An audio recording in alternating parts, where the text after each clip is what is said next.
Bonjour tout le monde et bienvenue aux vidéos pour le mois de juin 2019.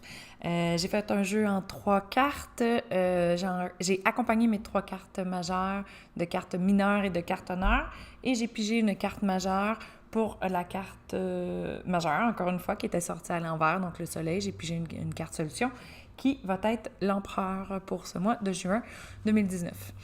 Donc, on y va avec l'interprétation. J'étais très surprise, en fait, de voir les cartes de ce mois-ci parce que, premièrement, le 7 de feu pairé avec le chariot donne un duo, ma foi, un petit peu intense. Très intense même. Je dirais que ça serait un des pairages les plus intenses qui peut être dans le tarot. Mais, donc on top le tout avec un duo encore plus intense qui est la carte numéro 13, donc l'arcane sans nom, pairé avec le 2 de denier. Ouais, donc on commence vraiment en force pour ce mois-ci. Je vais avec l'interprétation du chariot avec le 7 de denier. Écoutez, on trouve une idée en ce début de mois qui nous fait tellement du bien. En fait, ça semble pour nous, dans le moment présent, être la meilleure idée qu'on n'a jamais eue de notre vie. C'est comme si cette idée-là apparaît à l'intérieur de nous, puis on se dit, mais comment, pourquoi est-ce que j'y ai jamais pensé auparavant? Comment est-ce que personne n'y a pensé auparavant non plus? L'idée devient ou s'impose comme une évidence dans notre vie. Puis, avec le chariot, on s'engage immédiatement face à cette idée. Donc, il n'y a pas de remise en question, il n'y a pas de moment de réflexion. On a l'idée et elle fait tellement de sens pour nous qu'on s'engage immédiatement envers elle. Autre chose aussi que je chantais avec le chariot, c'est très beau, c'est très, très beau. C'est très intense, mais c'est très, très beau. Autre chose que je chantais dans le chariot, c'est beaucoup les 12 petites étoiles qui sont sur le drapé là, dans le haut de la carte. Juste ici, hop, 12 petites étoiles. Donc, ces étoiles-là, ce qu'elles représentent, elles sont un peu la genèse de l'étoile qu'on va retrouver à la carte 17, la carte qui se nomme l'étoile, en fait. Donc, elles représentent des parties de nous, des parties de notre divin, de notre potentiel. Donc, mais vraiment des parties de notre être. Et l'idée qui émerge en ce début du mois de juin est vraiment ancrée avec notre être. Il y a une symbiose entre notre identité, notre grande identité divine et l'idée qui émerge. Donc, c'est pour ça que cette idée prend tellement de sens, fait tellement de sens pour nous et qu'on s'y engage sans même y réfléchir, sans moment de réflexion. Et cet engagement-là, l'engagement du chariot, nous mène tout de suite après dans la carte numéro 13. Donc, je sais que pour certains, la carte numéro 13 peut faire peur parce que beaucoup de gens l'associent à la mort physique, mais il ne faut pas voir ça comme la mort physique, ou du moins vraiment pas dans le jeu, comment que c'est installé, placé en ce moment. Ce que je ressens de prime abord, c'est la notion de travail. Donc, il y a un travail immense, une force de travail dans laquelle on va être vers la mi-juin environ, qui prend énormément de place dans notre quotidien, dans notre vie. Donc, ce que je ressens beaucoup, c'est par le travail qu'on est capable de faire des transformations. C'est par le travail qu'on est capable de changer les objets autour de nous, de créer des textes, de travailler avec des gens, de peaufiner notre idée et de commencer d'une manière très, très concrète à la mettre en action. Donc, c'est ça qui se passe pour la majorité. Tu sais, je sens l'énergie de la 13 qui empiète même sur l'énergie du chariot puis l'énergie du soleil. C'est ce qu'on va le plus vivre. Donc, il y a une intensité au niveau du travail.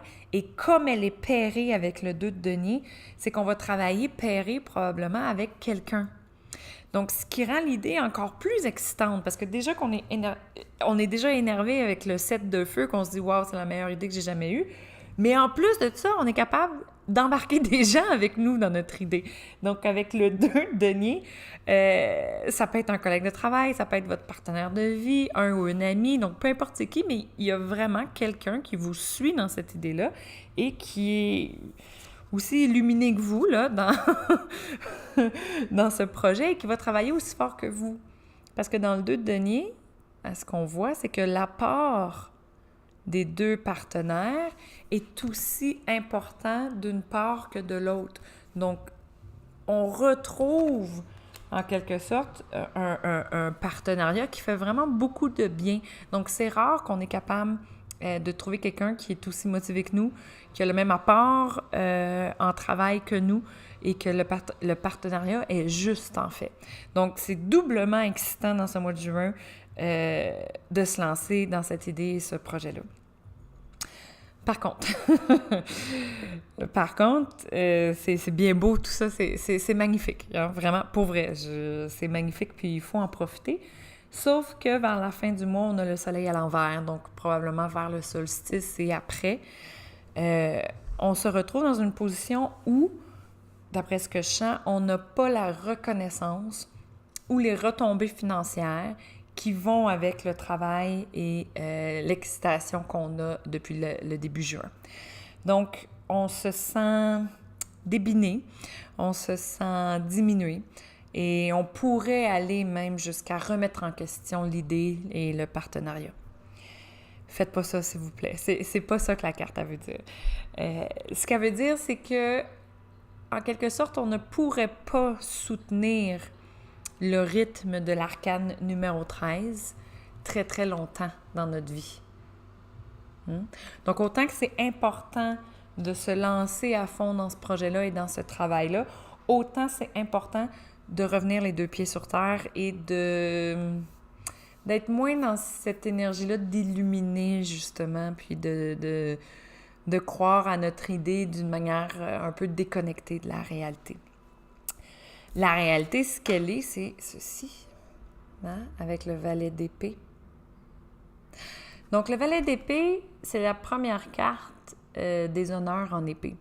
Donc, j'aime bien dire, c'est un ticoun, hein? Il vient d'arriver en épée, il ne sait pas trop qu'est-ce qu'il fait. Puis, il sort son épée du fourreau pour la première fois. Donc ça, c'est nous réellement face à notre idée puis à notre projet. Donc, on aimerait ça, être déjà un grand guerrier avec notre épée puis qu'on sait exactement quoi faire avec puis qui battre avec puis qu'on se sent complètement invincible, mais c'est pas le cas. On vient tout juste de la dégainer et on vient tout juste d'apprendre à la manier. Donc ça, c'est la réalité d'où est-ce qu'on se trouve face à notre idée. La mauvaise nouvelle, c'est qu'on n'a pas les reconnaissances qu'on aimerait ou qu'on ressent qu'on pourrait avoir dans notre idée, dans notre projet.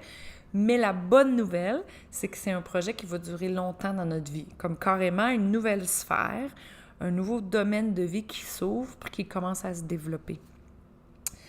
Et comme on en est au début, ce que je voulais dire, comme on en est au début, c'est que le potentiel est grand. Le potentiel est très, très grand et on peut aller loin là-dedans. Donc, on implémente, on commence quelque chose, on ne met pas trop de pression dessus parce qu'on ne veut pas le casser dans son début et on accepte que c'est un processus qui va fleurir avec le temps. Et la carte solution pour le soleil, c'est l'empereur. Donc, l'empereur qui regarde complètement vers la gauche, hein, vers le passé. Puis on dirait que l'empereur, il nous incite à voir et à réaliser toutes les autres structures, structures stables qui existent déjà dans notre vie. Donc, que ce soit notre travail, notre relation de couple, notre famille, des amis. Donc, ça nous pousse à regarder c'est quoi, en quelque sorte, notre système de support. Et ça nous montre, regarde tout ce que tu as. Là, c'est pas le temps de lâcher ta carrière ou de tout jeter à la poubelle pour cette nouvelle idée-là. Non. C'est le temps d'observer ton système de support et de continuer à travailler avec ce système de support-là pendant que la semence qu'on vient de planter, qu'on vient de travailler, va grandir et devenir quelque chose de profitable et de très beau et de très grand. Donc, ça nous remet vraiment les 2 pieds sur terre. Ça dit, ne quitte pas ton travail, ne quitte pas ton copain ou ta copine ou peu importe. reste dans quelque chose qui est stable parce que ce que tu es en train de construire ne l'est pas encore. Donc voilà, c'est un magnifique mois de juin. Je vous incite à rentrer dans cette excitation-là, dans ce moment très, très magique du début mi-juin et d'accepter la claque que vous allez recevoir à votre ego plus vers le solstice et la fin juin. Prenez-la vraiment comme quelque chose de positif, quelque chose qui remet les pendules à l'heure et qui vous remet les deux pieds sur terre. Donc voilà, ça va être ça pour le tarot du mois de juin. Petite note, ce mois-ci, le Café Tarot aura lieu le deuxième vendredi du mois, donc le 14 juin au lieu du 7 juin. Donc toujours au Café de Milieu. Et peut-être deuxième petite note, ça va être le dernier de la saison. Le Café Tarot va prendre une pause pour le mois de juillet et de août.